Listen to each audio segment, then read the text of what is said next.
The moment I realized how invisible I'd become wasn't subtle. It slammed into me last Easter. I watched my mother serve everyone at the Stafford family dinner, bustling around with ease, passing plates piled high with roast and mashed potatoes.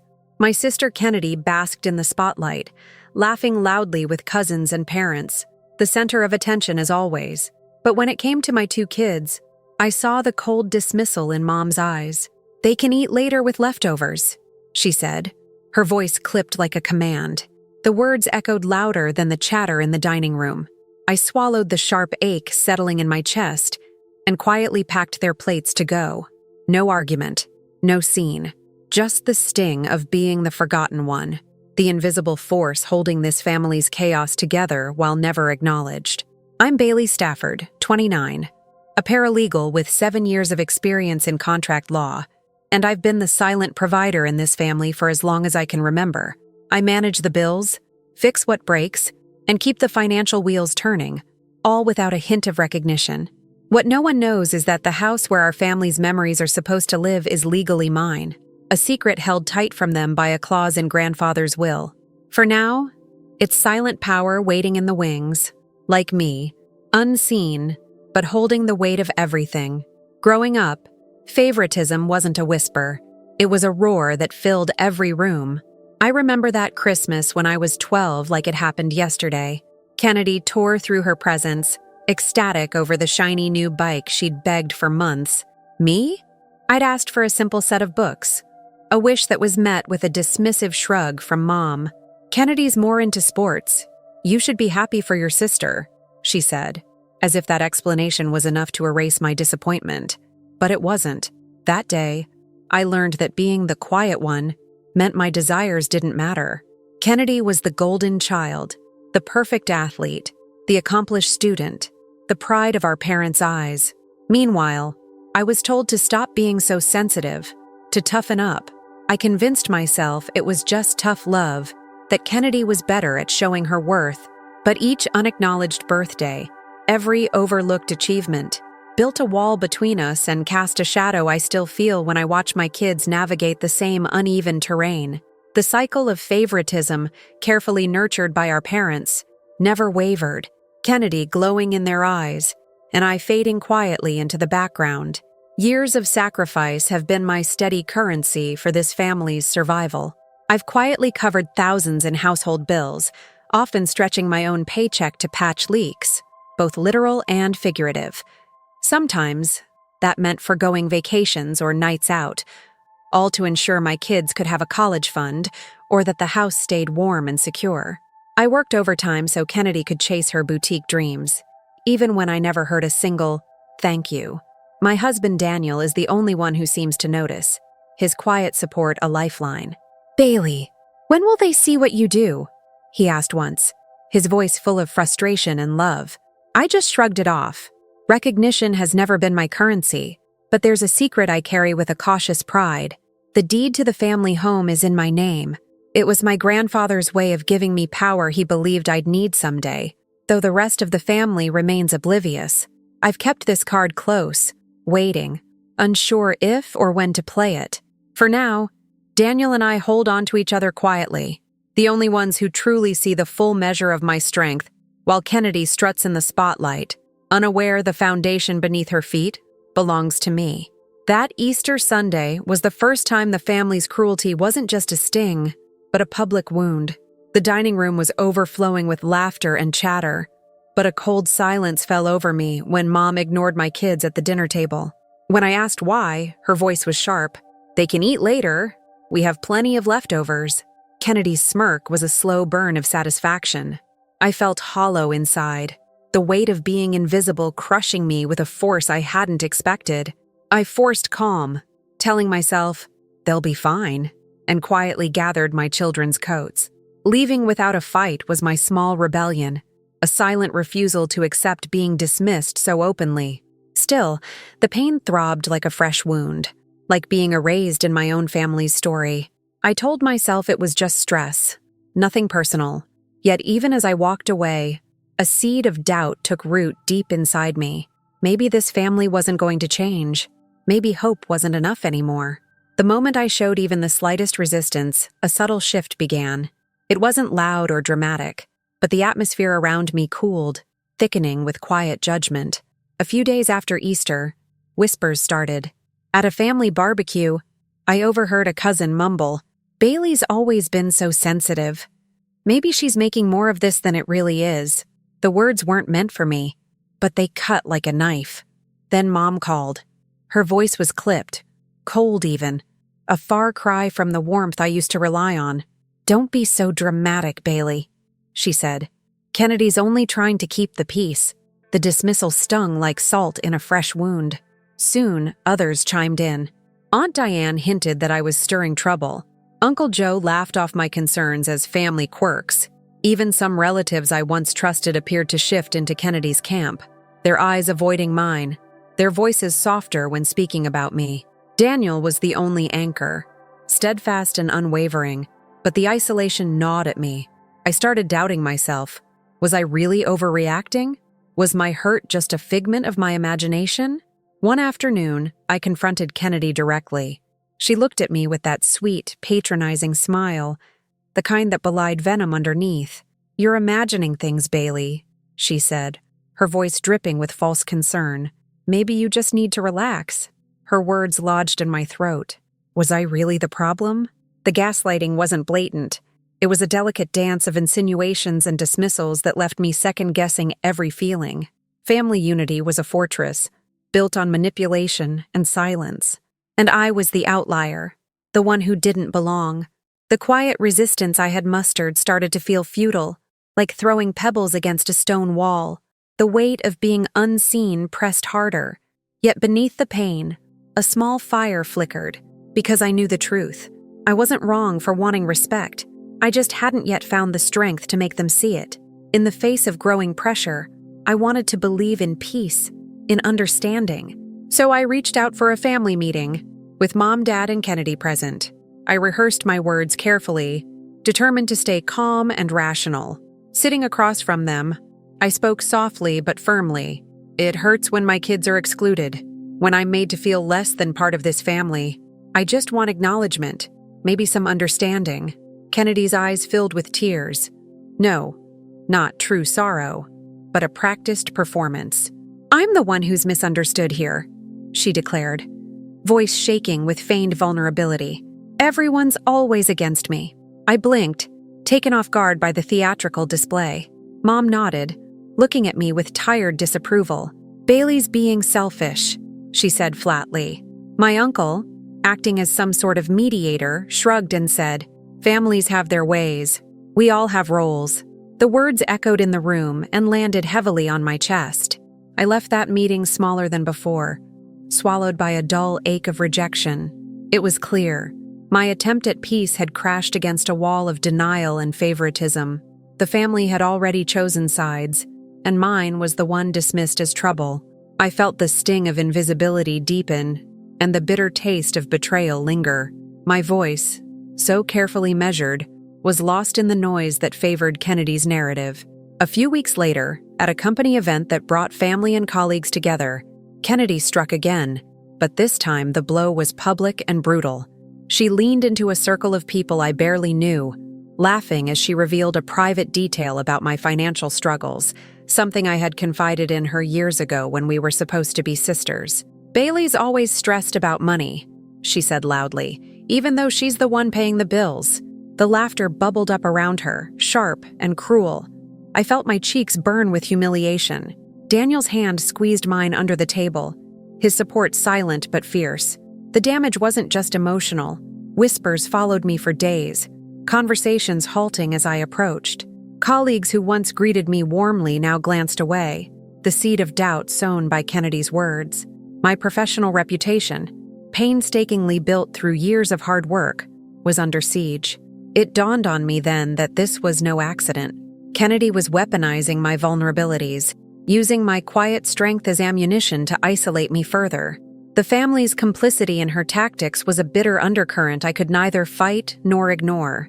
Yet despite the ache deep in my chest, I refused to crumble.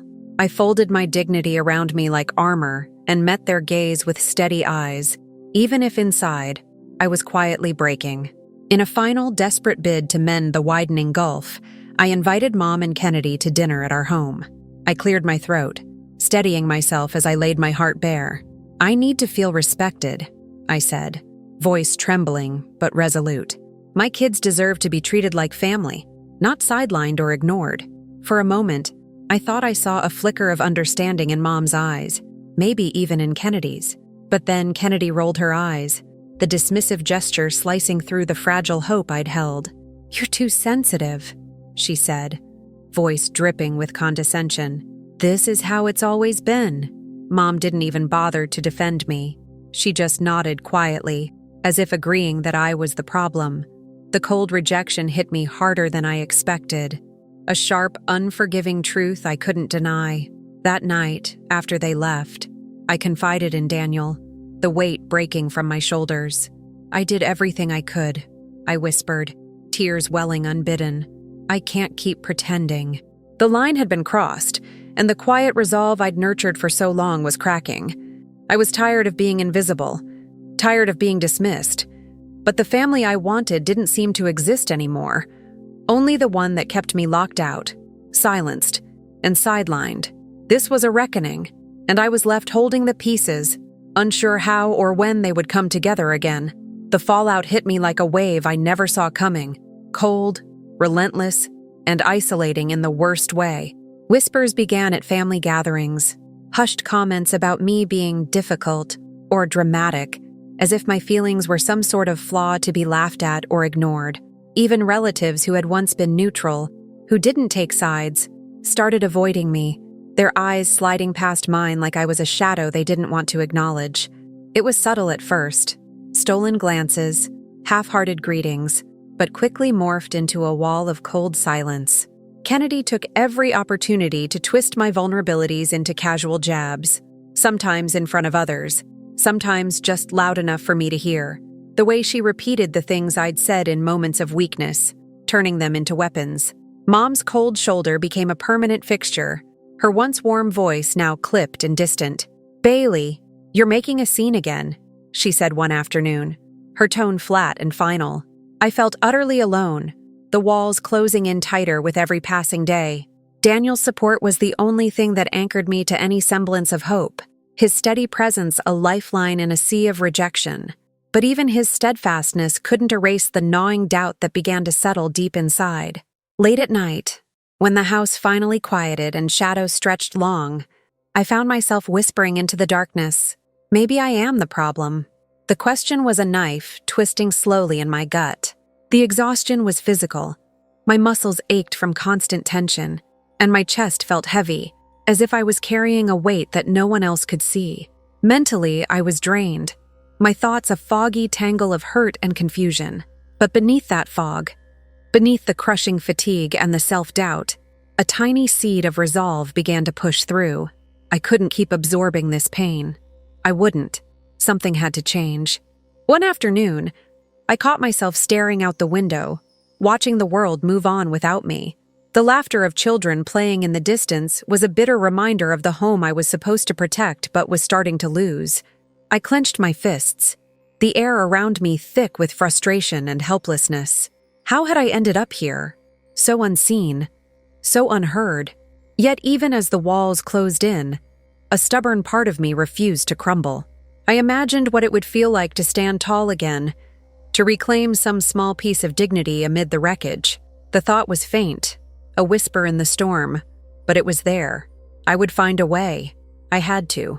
The hardest part was the silence, the way the house felt emptier even when it was full of people. At family events, I became an observer, a ghost drifting through rooms where laughter didn't reach me. The sting of isolation wasn't just emotional, it was visceral. I could taste the bitterness on my tongue and feel the cold air of exclusion wrap around me like a shroud. But in that silence, as painful as it was, a new voice inside me began to grow louder. It wasn't the voice of despair. It was different, calm, steady, and unyielding. It said, "You deserve better. You will be better." And for the first time in a long time, I dared to believe it. The final blow came out of nowhere, shattering what little hope I'd clung to like glass beneath my feet. I was sitting at the kitchen table, sifting through a stack of paperwork related to the house, bills, insurance, mortgage statements, when a folded envelope slipped out from between the pages. My heart caught as I opened it, revealing legal documents I hadn't authorized, a deed transfer and sale of the family home. The signatures were forged, Kennedy's. She had sold the house without my knowledge or consent, behind my back, betraying the very foundation of everything I'd fought to protect. My hands trembled as I read and reread the papers, the reality sinking in like ice water into my veins. The house where my children took their first steps, where we celebrated birthdays and holidays, was gone, handed over like a cheap trinket. I confronted her that very evening during a family meeting, with Mom and Dad present, the room thick with tension and unsaid accusations. My voice was steadier than I felt as I held up the documents. "How could you do this? Without telling me?" Kennedy's smirk was infuriatingly calm, her eyes cold and calculating. Mom's response was worse than silence. She flatly declared I was too selfish, accusing me of causing division. Dad avoided my gaze, his silence louder than any words. The weight of their betrayal crushed me, but something inside shifted. It wasn't the fiery rage I expected. It was a cold, stark clarity. The illusion of family, of support and love, was nothing but a fragile mask. It shattered that night. Hope died, replaced by a fierce, unyielding understanding. I would no longer be the victim. This was war, and I was ready to fight, on my terms. Later, sitting alone in the quiet of my study, I traced the edges of my pain back through years of sacrifice and silence. Every unpaid bill, every overlooked accomplishment, every storm I weathered in silence flashed before me in sharp relief. The hurt was raw, but beneath it, a new emotion simmered: anger. It wasn't explosive or loud. It was a slow-burning fire, a steady flame that warmed the cold emptiness inside. I realized the pattern had been there all along. This wasn't a momentary lapse, but a calculated campaign. I'd been dealing with a calculated adversary, someone who thrived on control and manipulation, cloaked in the guise of family. The truth was brutal. I'd been invisible by design, but no more. I allowed myself to feel the anger fully. For the first time, I gave it space without shame or guilt. It fueled a transformation within me, a shift from passive endurance to active resolve. The property deed, the contracts I knew inside and out, were no longer just secrets to hide. They were tools, weapons in this battle for my dignity and my family's future. I made a silent vow, firm and unwavering. Never again would I allow myself to be invisible or powerless. The quiet provider was awakening, ready to reclaim her place, not with tears or pleading, but with strength and strategy. That night, I shared everything with Daniel. His quiet presence was a balm to the storm raging inside me as I laid the discovery bare. "Kennedy gambled with the house," I said, voice low but steady, "but she doesn't know what she's up against." Daniel's nod was calm and sure, the steady rock I leaned on. We began to outline a plan, careful and deliberate. First, a consultation with a lawyer to understand our position and gather all evidence of her manipulations and debts. We needed a dossier, a clear, undeniable trail of her betrayals and misdeeds. The target was clear. Kennedy had to face real consequences for what she'd done. For the first time, my emotions were no longer the driver. I was thinking strategically, planning moves like a chess game. The storm inside me was quiet now, replaced by a cold, calculating focus. We weren't just reacting anymore. We were preparing. It was time to play the legal game she thought I didn't understand, a game she had underestimated me at every turn. The calm in our conversation masked the fierce storm about to unfold. This was just the beginning. I spread everything out on the dining table, bank statements layered like a fortress around me, email threads blinking on my laptop screen, and legal documents, some authentic, some forged, stacked in neat piles. The weight of it all settled like a lump in my throat. Each mortgage payment I'd made, every transfer proving my financial guardianship, was a stitch in the tapestry of my silent sacrifice. Then there were the emails from creditors, reminders of Kennedy's mounting debts she'd never mentioned aloud, and the forged deed that betrayed me. I felt exposed and yet determined. Daniel sat quietly beside me, his steady gaze a balm as I gathered the evidence that told the real story of what Kennedy had done. I reached out to an attorney, someone I trusted implicitly, who specialized in property law and family disputes. Our first meeting was clinical, punctuated by legal jargon that, instead of confusing me, felt like armor. She explained the intricacies of reversing a property transfer and how forged signatures could unravel the entire sale. We talked about exposing Kennedy's unpaid loans through legal channels, making her financial vulnerabilities public, though the attorney warned of the collateral damage within the family. I listened carefully, cataloging every step, every document that might tip the scales. It was as if a veil had lifted. The power dynamic I'd long felt but never named suddenly became tangible, almost within my grasp. But the deeper I delved, the more I realized how much the family depended on me. Mom and Dad, who pretended to ignore my efforts, leaned heavily on my quiet financial support. Their accounts, their bills, they all passed through my hands. Kennedy's boutique, always a fragile facade of success, was barely solvent. I found contracts embedded in my late grandfather's will that gave me legal standing I'd never appreciated before. The scales of power shifted in my mind. They had taken me for granted, assumed my silence was weakness. But now, seeing the breadth of their reliance, I understood. They needed me far more than I needed them. The truth was a quiet thunderclap, and I felt a strange mix of vindication and sorrow. This revelation stirred a cold certainty inside me. Each document, each number, each legal clause was a weapon I would wield carefully. I wasn't just defending what was mine. I was exposing the cracks beneath the family's polished surface. The quiet provider, so often overlooked, had found her leverage. For the first time in years, I allowed myself a flicker of hope, not the naive kind, but the hard-edged hope of someone who knows they are ready to fight back. The house, the debts, the hidden contracts, they were all pieces of a puzzle I was determined to solve. Kennedy's game was about to collide with my silent reckoning. In the days that followed, I became a shadow moving through familiar routines, but beneath the calm exterior, a storm was gathering. I updated passwords on every family account I controlled, locking down access with layers of security no one suspected I could navigate so deftly. I quietly petitioned for legal updates, ensuring all relevant documents were current and that any vulnerabilities Kennedy might exploit were sealed tight. At home, I maintained the facade of normal with practiced ease. Family dinners, calls with Mom, casual chats with Kennedy that revealed nothing of the battle unfolding beneath my calm. Each smile, each nod, was a mask concealing the time bomb ticking silently beneath. The tension was almost hypnotic. The calm before the storm felt deceptive, like the stillness of a lake before a thunderstorm crashes down. I could feel the weight of what I was about to unleash, the lines in my face deepening from the strain of holding it all inside. But there was a strange peace in the preparation. I was no longer the woman crumbling under the quiet cruelty of family dynamics. I was the strategist, the player who understood the rules and was ready to rewrite them. Daniel watched carefully, a steady presence who reminded me to breathe when the pressure surged. Every step I took was measured, every action deliberate. Sometimes, late at night, I would catch myself staring at my phone, fingers hovering above the keyboard, hesitating before locking down another account or sending final legal documents.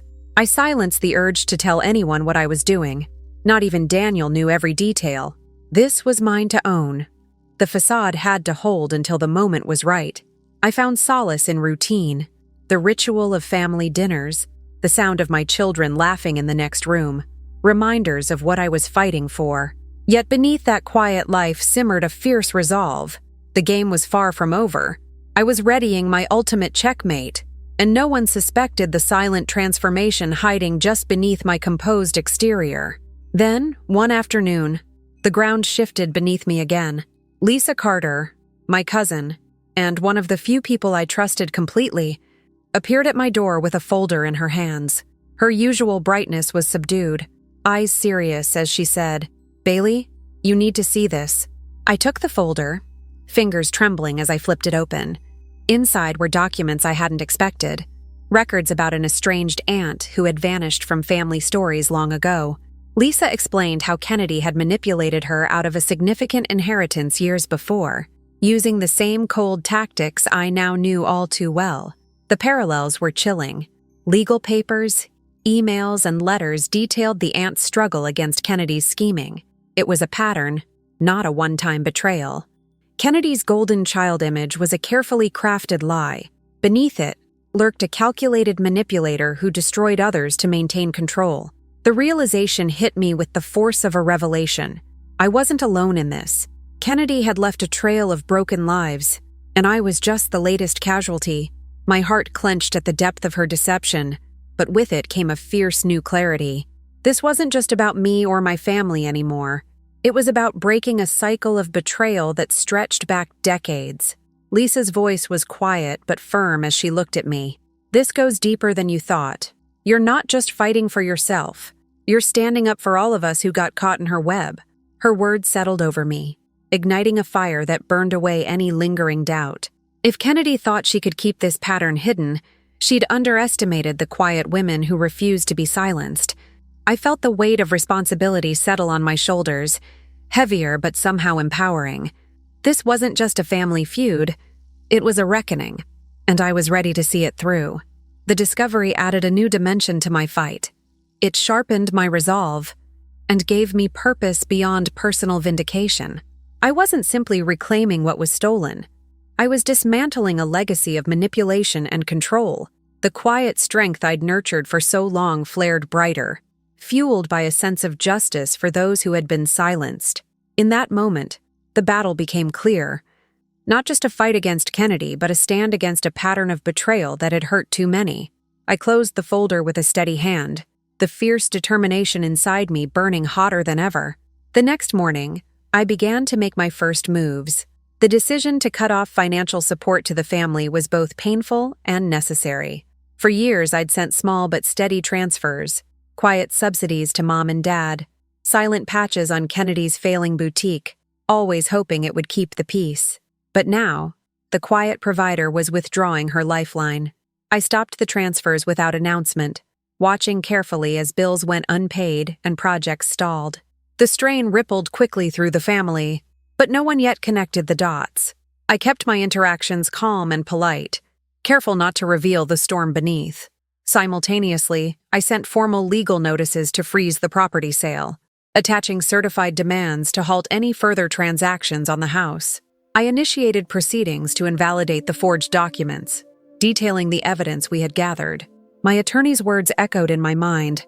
"You're not only protecting your stake, you're sending a message." I could see the impact almost instantly.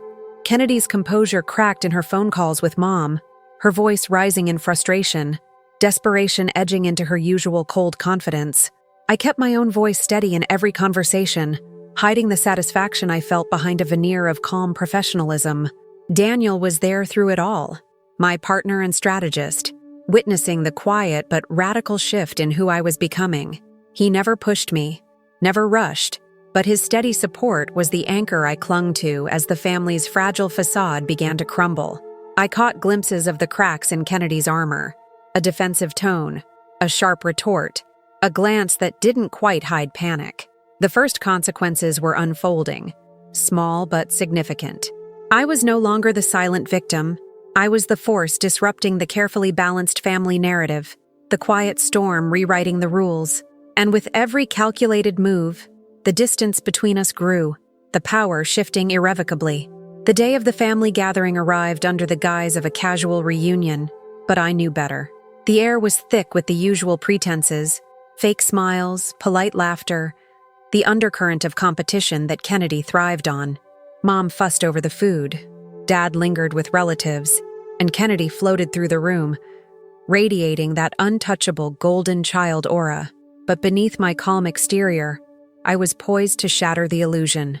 When the moment came, I stood, cleared my throat, and asked for everyone's attention. Silence fell quickly, surprise flickering across unfamiliar faces. I laid out the evidence with deliberate clarity: the forged signatures on the property documents, the mountain of Kennedy's unpaid debts, and even the file from the previous victim she had manipulated. Each paper I held was weightier than the last, a testament to years of hidden deception. Kennedy's face drained of color, her usual composure cracking as I spoke with steady resolve. "This isn't just about money," I said quietly but firmly. "It's about trust, respect, and truth. The house sale is reversed, and legal oversight will ensure this family's future isn't controlled by lies." The room remained frozen in stunned silence. The power dynamic flipped. Kennedy's throne was crumbling, and I was standing in its ruins. In the days that followed, Kennedy's world unraveled with a brutal speed I hadn't anticipated. Calls from creditors flooded her phone, suppliers sent threatening letters, and whispers of bankruptcy spread like wildfire. The golden child was suddenly exposed as vulnerable, desperate. She reached out to me, texts pleading for a second chance, surprise visits that caught me off guard, but I held firm. The old patterns, her attempts to manipulate and charm their way back into control, no longer worked. I felt a bitter satisfaction watching the cracks widen, knowing I'd taken the first real step to reclaim what was mine. Meanwhile, whispers among family members shifted. Some approached me quietly, offering hesitant apologies or sharing their doubts about Kennedy's story. I noticed the once seamless family facade cracking under the weight of truth. Though painful, this unraveling felt like justice in motion, a reckoning long overdue. I refused to be drawn back into old roles. My boundaries were clear, my resolve unshaken. Kennedy's desperation grew as her isolation deepened. She escalated her tactics, threatening legal countersuits with venom, spinning tales of victimhood with practiced tears, and rallying relatives to her cause. The familiar faces of flying monkeys appeared, accusing me of tearing the family apart, of betrayal. But I anticipated every move, armed with evidence and an unshakable calm.